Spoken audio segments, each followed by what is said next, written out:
अस्सलामुअलैकुम नाजरीन, AWC agree के साथ मैं हूं आपका मेज़बान ताहिर नदीम और मेरे साथ हैं organic agriculture expert Mohammad Ali Khan साहब।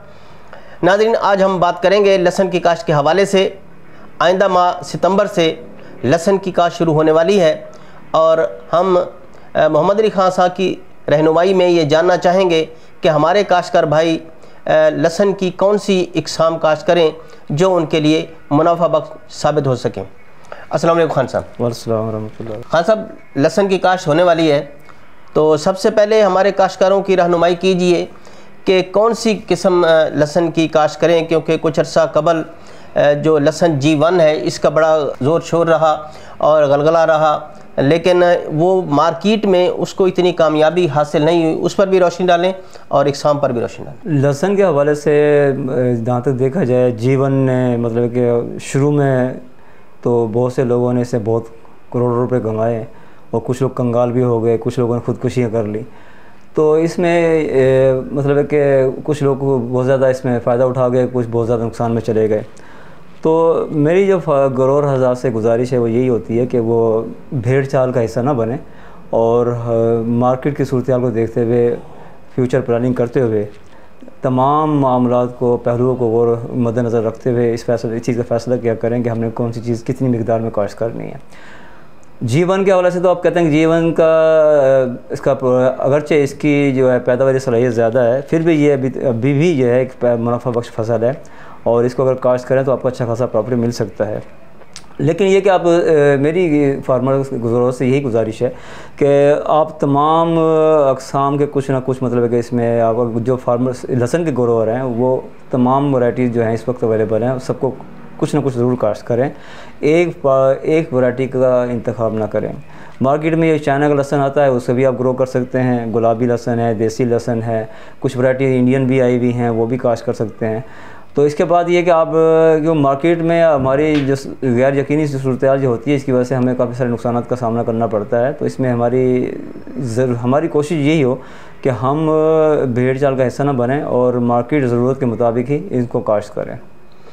तो कौन कौन सी इकसाम इस वक्त मार्केट में जो मारूफ़ हैं और फ़ायदा मंद हैं?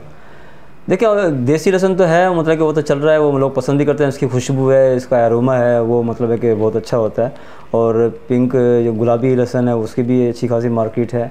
और चाइना लहसुन तो वैसे इंपोर्ट होता है यहाँ पाकिस्तान में, चाइना से होकर दरामद होकर यहाँ आता है, पाकिस्तान में आता है। तो ये वैरायटी सारी हैं। लेकिन अब मैं असल चीज़ को, जिस चीज़ को मैं फोकस करना चाहता हूँ वो ये है कि आप लहसुन को इस तरीके से काश्त करें कि आपकी जो है ना फर्टिलाइज़र जो है, आपका कीमियाई फर्टिलाइज़र वो कम से कम इस्तेमाल में आए। उसके तरीक़ाकार ये हो सकता है कि ज़मीन को सबसे पहले अच्छी तरह तैयार करें। हाँ, अगर हार्ड पैन है तो हार्ड पैन को ब्रेक करें, रौनी करें इसकी, और रौनी करने के बाद इसके जो बेड बनाएं, बेड पर इसको काश्त करें। और बेड पे काश्त, जैसे आप रौनी के बाद बेड बनाएं, बेड बनाने के फ़ौरन बाद उसको मल्च करें। 3 इंच की जो है लेयर जो है, तह जो है वो प्लांट रेजिड्यू, जो फसलों की बाकियात हैं, धान की मूंजी है, तूड़ी है, या कोई भी मतलब मकई की बाकियात हैं, उसको मतलब क्रश करके उसको बेड पे बिछा दें। उसके बाद फिर ये जो जवें हैं उसके लहसुन की कोई भी वैरायटी आप लगाना चाहते हैं, उन जवों को जो है 6 इंच के फासले पर लगाएँ इसको। और हो सके तो 42 इंच का बेड बनाएं, उसमें आपकी तकरीबन 6 लाइनें आपकी आराम से लग जाएंगी और प्रोडक्शन भी इंशाल्लाह ताला अच्छी आएगी। एक चीज़ जो मतलब कि हमारे फार्मर ग्रोथ जो हैं वो इसका ख़दशा का इजहार करते हैं कि अगर हम मल्च के अंदर इसके बिजाई करते हैं लहसुन की, वो इसकी स्प्राउटिंग होकर वो बीज कैसे निकलेगा, उसके पत्ते कैसे निकलेंगे। उनके लिए अर्ज़ ये है कि जो नोकदार जो फसलें होती हैं, जिनकी फसल में पत्ते में नोक होती है, वो मतलब मल्च को ब्रेक करके, तोड़ को फाड़ के वो ऊपर निकल आते हैं, तो उसमें निकलने में उनको कोई प्रॉब्लम नहीं होता। तो इसमें या मतलब कि बिल्कुल परेशान ना हो आप। अगर उसका अंदर आप जवे जो हैं इसके लहसुन के आप लगाएंगे तो वो मतलब है कि मल से खुद ब खुद बाहर निकल आएंगे। आप देखेंगे इसमें न्यूट्रिशन वैल्यू भी इसकी अच्छी होगी। आपको फर्टिलाइज़र भी कम से कम इस्तेमाल करना पड़ेगा और मौसम की जो शिद्दत आती है, क्लाइमेट चेंज की वजह से जो प्रॉब्लम आते हैं, उसकी वजह से भी आपको मतलब है इसकी बहुत सारा रिलीफ मिलेगा और आपकी फसल निस्बतन बहुत अच्छी होगी। ये मल्च करने की वजह से काश्तकारों को फर्टिलाइज़र के इस्तेमाल में और आबपाशी के इस्तेमाल में भी कोई फ़ायदा होता है? जहाँ महीने में आप 4 पानी लगा रहे हैं तो गर्मियों में तो आपको वहाँ 2 पानी लगाएंगे, ट्वाइस ए मंथ लगाएंगे। और मौसम में थोड़ी सा अगर ज़्यादा मतलब है कि मॉइस्चर ज़्यादा आ गया, नमी ज़्यादा आ गया, तो फिर आपको ये इरीगेशन गैप बढ़ के 1 महीने से 2 महीने में भी जा सकता है। तो यानी कम से कम इरीगेशन में जो है, या आप ये इसकी लहसुन की फसल जो है तैयार करके हासिल कर सकते हैं। इसके लिए ज़्यादातर मौजूद जो खाद है वो कौन सी है? देखिए, लहसुन को जो है शुरू में तो आप नाइट्रोफास यूज़ करें, DAP यूज़ करें, और साथ ही जो है 1 बोरी पोटाश की लाजमी यूज़ कर लें। इसके बाद ये है कि जैसे ही फसल आपकी 4 या 5 6 इंच की हो जाए, इसके बाद आप माइक्रो न्यूट्रिएंट्स का स्प्रे भी करें इसके अंदर, और अमीनो एसिड भी इसमें स्प्रे करें। और जब फरवरी के बाद जब इसका फ्रॉस्ट का या फोक का जब पीरियड गुजर जाए, इसके बाद आप जो है हफ्ते में 2 मरतबा जो है इसका आप पोटाश का स्प्रे भी करें, और 12 किलो या 10 किलो जो है महीने में 1 या 2 मरतबा जो है इसको आप इसका फ्लड भी करें इसकी पोटाश को, ताकि इसका जो बल्ब है इसका लहसुन को ज़्यादा से ज़्यादा अच्छा हो सके, इसका खूबसूरत साइज़ खूबसूरत हो सके, इसका वज़न इसका अच्छा हो सके, ताकि प्रोडक्शन जो आपकी बढ़ सके। लहसुन की फसल को किन बीमारियों का खदशा होता है और उनसे बचाव के लिए क्या तरीक़ाकार इख्तियार करना चाहिए? मर्च में जब चले जाएंगे तो इसमें आपका पेस्ट अटैक भी कम आएगा, और इसमें इसकी वजह से जो है दीगर जो न्यूट्रिशन डेफिशिएंसी वो कम आएगी। इसकी वजह से जब न्यूट्रिशन डेफिशिएंसी कम आएगी जब न्यूट्रिशन डेफिशिएंसी कम होगी तो इसकी वजह से फिर ऑटोमेटिक जो है इसके जो पेस्ट का अटैक भी कम होगा, और वो मतलब है कि उसको पेस्ट को कंट्रोल करने में ये फार्मर्स ग्रोअर जो उनके लिए आसानी होगी। जिस तरह आपने शुरू में कहा कि काश्तकारों को चाहिए कि अगर जीवन काश्त करना चाहते हैं या देसी वैरायटी, तो इनमें कुछ ना कुछ रकबे पर तमाम किस्म की वैरायटी काश्त करें, ताकि अगर किसी एक वैरायटी का कम रेट मिलता है या उसको किसी किस्म की फंगस या बीमारी का वजह से नुकसान हो जाता है, तो उनको दूसरी जो किस्म है उससे फ़ायदा हो सके। तो इसमें आप क्या सजेस्ट करना चाहते हैं कि कम से कम कितने रकबे की, अगर 1 एकड़ में काश्त करना चाहिए तो कितनी बाइफर्केशन करें और तकसीम करें उसको?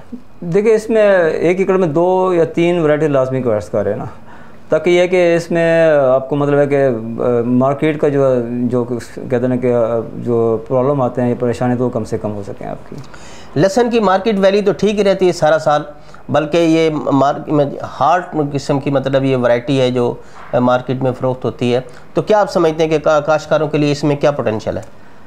देखो, असल में चीज़ होती है कि जो यील्ड प्रोडक्शन कैपेसिटी है ना, वो हमारी मतलब कि वो कम है, और पोस्ट हार्वेस्टिंग जो कल्चर है हमारा वो खासा मतलब कि पुअर है, जिसकी वजह से हमारी जो फसल जो है तैयार हो जाती है, और इसके बाद हम जिस फसल को हार्वेस्ट करते हैं उसमें हमारी जो है ना वेस्टेज काफ़ी सारी हो जाती है।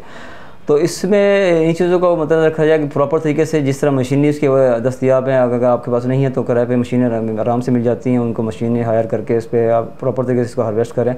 और इसका जो पोस्ट हार्वेस्टिंग कल्चर जो है, इसको मतलब है कि आप क्योंकि फौरी तौर पर आप मार्केट में सेल करेंगे तो आपका रेट आपको इतना ज़्यादा नहीं मिलेगा। जिस तरह मतलब कि जो इसके लहसुन के गार्लिक के जो ग्रोअर्स हैं उनको इसको सेव करने का, उनको महफूज करने का, फसल महफूज करने का तरीका वो जानते होंगे।